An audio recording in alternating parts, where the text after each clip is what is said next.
ഇവൻ ഒരു ഗ്യാപ്പിന് ശേഷം വന്നപ്പോഴും നമ്മുടെ മലയാളി പ്രേക്ഷകരും മറന്നിട്ടില്ല, സിനിമ ഇൻഡസ്ട്രി മറന്നിട്ടില്ല. മേ ബി ആ ഒരു ഫസ്റ്റ് ക്യാരക്ടർ ചെയ്തിട്ടായിരിക്കും അല്ലെ. പിന്നെ ഇടയ്ക്കിടയ്ക്ക് ടി വിയിൽ ഇങ്ങനെ വന്നോണ്ടിരിക്കുകയാണല്ലോ. ആ ശരിയാ, അതുകൊണ്ട്.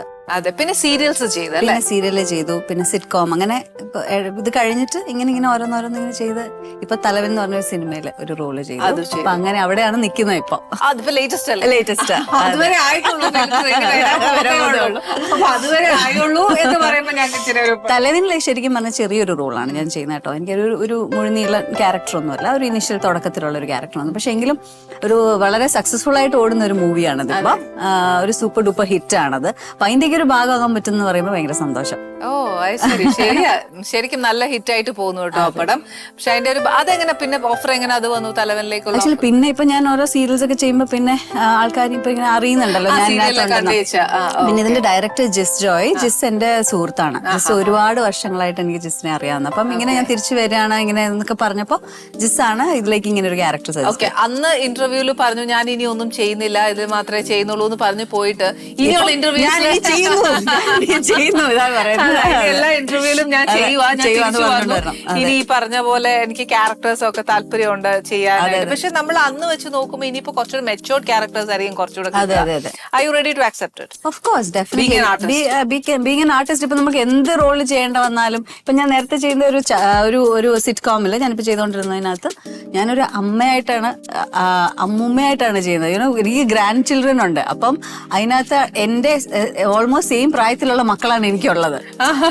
അപ്പം നമുക്കത് അതെന്ന് വെച്ചാൽ എനിക്ക് കോമഡി ചെയ്യാൻ ഭയങ്കര ഇഷ്ടമായിട്ട്. അപ്പൊ ഇങ്ങനെ ഒരു ഓഫർ വന്നപ്പോഴത്തേക്കും ഞാൻ അങ്ങനെ ചെയ്ത. ഈ ഇൻസ്റ്റാഗ്രാമിൽ കുറച്ച് റീൽസ് ഒക്കെ ചെയ്തു കോമഡിയുടെ. അല്ലെങ്കിൽ ഇങ്ങനെ നമ്മൾ സീരിയസ് ആയിട്ട് ഒരു റോൾ ചെയ്യുന്നവർക്ക് ആർക്കും ഇങ്ങനെ കോമഡി ഒന്നും കിട്ടത്തില്ലല്ലോ.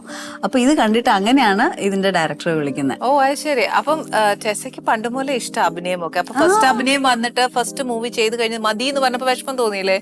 എന്തോ ഞാൻ അങ്ങനെ. അപ്പൊ ഞാനൊരു റിബൽ അല്ലായിരുന്നു ചേച്ചി സത്യം പറഞ്ഞാൽ. അത് കഴിഞ്ഞു അപ്പൊ പേരൻസ് എന്ത് പറയുന്നോ അതുപോലെ ചെയ്യാം, അങ്ങനെ. അപ്പൊ അങ്ങനെ ഒരു റിബൽ ഒന്നും അല്ല. പിന്നെ നമ്മൾ അത്രയും അന്ന് കുറെ കൊല്ലങ്ങളൊക്കെ മുമ്പ് അങ്ങനെയൊന്നും നമ്മൾ പേരൻസിനെ ധിക്കരിച്ചൊന്നും ചെയ്തില്ല. എനിക്കിത് വേണം അല്ലെങ്കിൽ എനിക്ക് പറ്റത്തില്ല അങ്ങനെയൊന്നും നമ്മൾ പറയില്ലല്ലോ.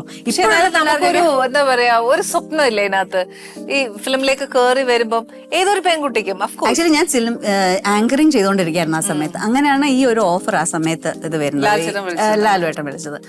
അപ്പൊ അത് കഴിഞ്ഞ് വീണ്ടും ഈ സിനിമ കഴിഞ്ഞ് ഞാൻ വീണ്ടും ആങ്കറിംഗിലേക്ക് കണ്ടിന്യൂ ചെയ്തു. അപ്പൊ അത് ആങ്കറിംഗിലേക്ക് തന്നെ തിരിച്ചു പോയി. കണ്ടിട്ടാണോ ലാൽചേട്ടൻ വിളിക്കുന്നത്? ഇപ്പൊ മമ്മൂക്കായിട്ട് ഫസ്റ്റ് ഇത്രയും വലിയൊരു ആക്ടറാണ്. മമ്മൂക്കായിട്ട് ഫസ്റ്റ് അഭിനയിക്കുന്ന ഈവൻ ഞാൻ ചെയ്തപ്പോ എനിക്ക് ഭയങ്കര ടെൻഷനായിരുന്നു.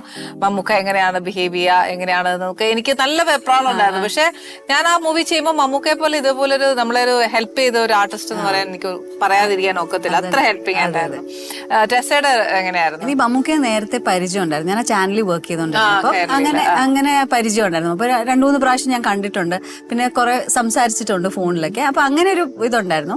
പിന്നെ സെറ്റിൽ ചെന്ന് കഴിഞ്ഞപ്പോ ഭയങ്കര കൂളായിട്ട് മമ്മൂക്ക എനിക്ക് നമ്മുടെ ആളാണെന്നുള്ള രീതിയിലാണ് ഫ്രണ്ട്ലി ആയിരുന്നു.